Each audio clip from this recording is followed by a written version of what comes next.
Hi friends, welcome to my channel.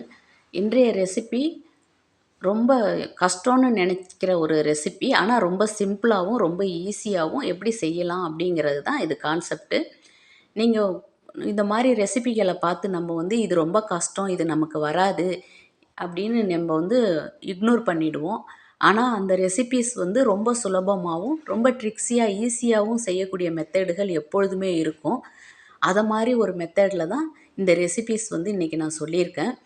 இது பார்க்குறதுக்கு இது நமக்கு வராது, இது நம்மளால் செய்ய முடியாது, அதிக செலவுகள் ஆகும் அப்படிங்கிற மாதிரி தோணும். கம்மி இன்க்ரீடியன்ட்ஸ் வச்சு அவன் இல்லாமல் குக்கர்லேயே ரொம்ப ஈஸியாக, அதே சமயம் ரொம்ப டேஸ்ட்டாக குழந்தைங்களுக்கு ஸ்டோர் பண்ணி வச்சுருந்து நம்ம ஒரு மாதத்துக்கு ஸ்டோர் பண்ணி வச்சுருந்து கொடுக்குற அளவுக்கு ஒரு ரெசிபீஸ் தான் இது.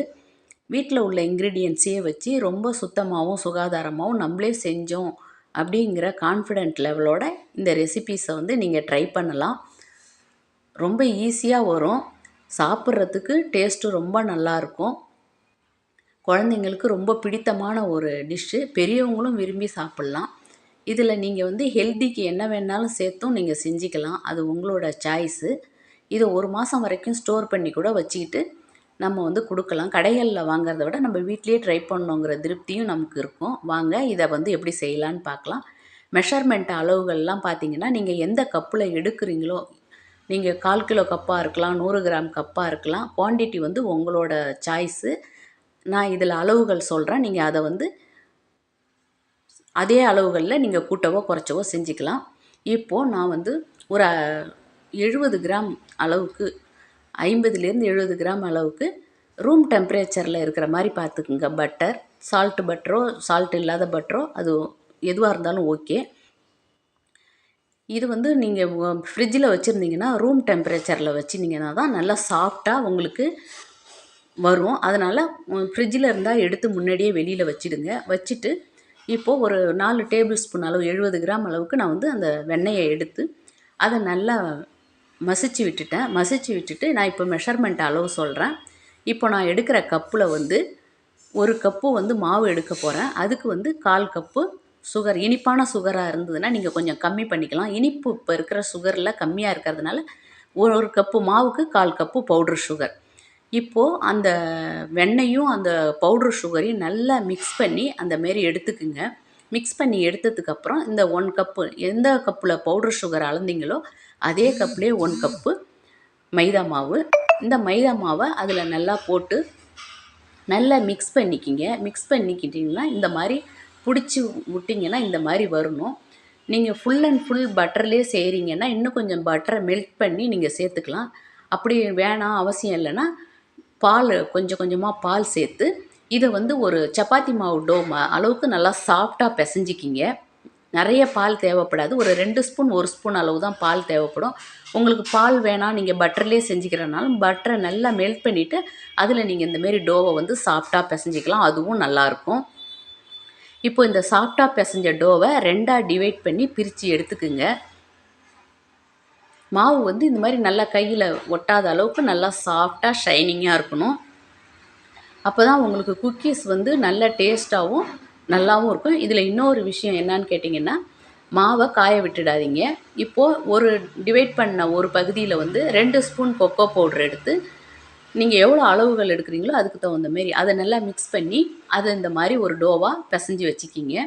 பிசைஞ்சிட்டு மாவுகளை காய விட்டுடாமல் அந்த ஈரத்தன்மையோடையே இருக்கணும். அப்போ தான் குக்கீஸ் நல்லாயிருக்கும். காய விட்டுட்டிங்கன்னா குக்கீஸ் செய்யவும் கஷ்டமாக இருக்கும், அந்த தன்மையும் கொஞ்சம் மாறிடும். அதனால் ஈரத்தன்மை இருக்கும்போதே பார்த்துக்குங்க, ஈரத்தன்மை இருக்கிற மாதிரியே செஞ்சிடுங்க. இப்போ 2யும் ஈக்குவல் பாலாக தனித்தனியாக இந்த மாதிரி உருட்டி எடுத்துக்குங்க. சின்னதும் பெருசுமாக இருந்தாலும் ஓகே தான், டிசைனுக்கு நல்லா தான் இருக்கும். ஈக்குவலாக எல்லாத்தையும் அதையும் 2 விதமான மாவையும் இந்தமாரி குட்டி குட்டி பாலாக உருட்டி இதை தனியாக ஒரு ஓரமாக வச்சுட்டு, இப்போது இதை எப்படி டிசைன் பண்ணலாங்கிறத பார்க்கலாம். 3 ஒயிட் பால், 3 சாக்லேட் பால் எடுத்துக்குங்க. இது 3யும் இந்த மாதிரி டிசைன் பண்ணிக்கிங்க. ஃபஸ்ட்டு ஒரு ட்ரேயில் வச்சு இந்த மாதிரி டிசைன் பண்ணிக்கிட்டு இதை அப்படியே எல்லாத்தையும் ஒன்று சேர்த்து அப்படியே ப்ரெஸ் பண்ணினீங்கன்னா ஒரு டிசைன், உங்களுக்கு பூ ஃப்ளவர் டிசைன் உங்களுக்கு கிடச்சிடும்.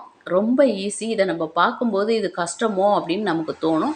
இதுதான் மெத்தடு, இதுதான் ட்ரிக்ஸு. இதை இப்போது நல்லா ப்ரெஸ் பண்ணி நீங்கள் மாவு மட்டும் காய விட்டுடாதீங்க. அந்த ஈரத்தன்மை இருந்தால் உங்களுக்கு ஈஸியாக வந்துடும். தனியாக பிரிஞ்சு வராது. மாவு காஞ்சிடுச்சுன்னா உதிரி உதிரியாக வந்துடும். அதை மட்டும் பார்த்துக்குங்க.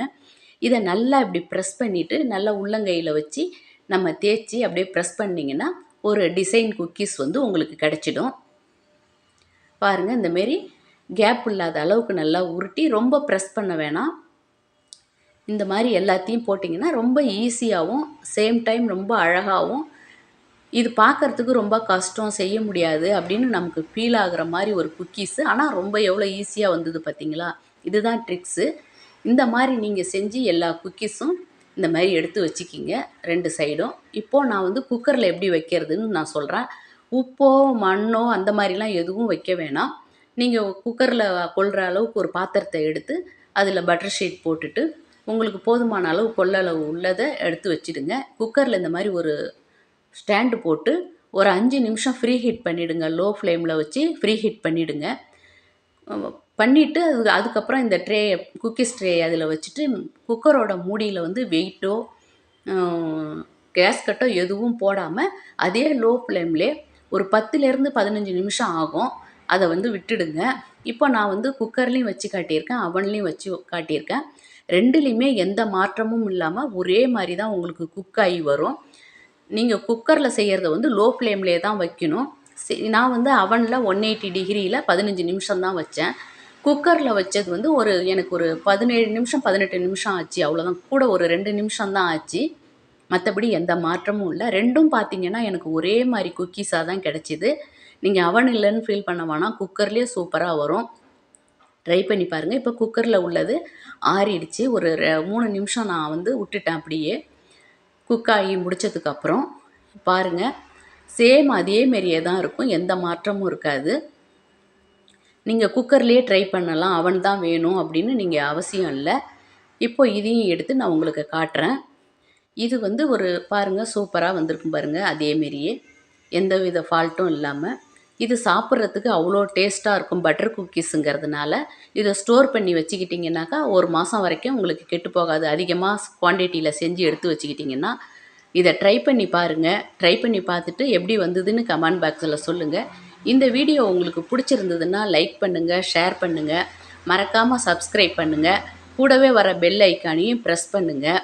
இந்த மாதிரி ஈஸியாக செய்யக்கூடிய டிஷ்ஷுகளோட நிறைய நம்ம குக்கீஸு எல்லாம் வந்து நம்ம சேனலில் போட்டிருப்போம். செக் பண்ணி பாருங்கள். அதுவும் கஷ்டமான குக்கீஸ்லாம் எவ்வளோ ஈஸியாக சுலபமாக செய்யலாம் அப்படிங்கிறதும் நம்மளோட சேனலில் இருக்குது. வெரைட்டி ஆஃப் குக்கீஸ் நிறைய போட்டிருக்கிறேன்.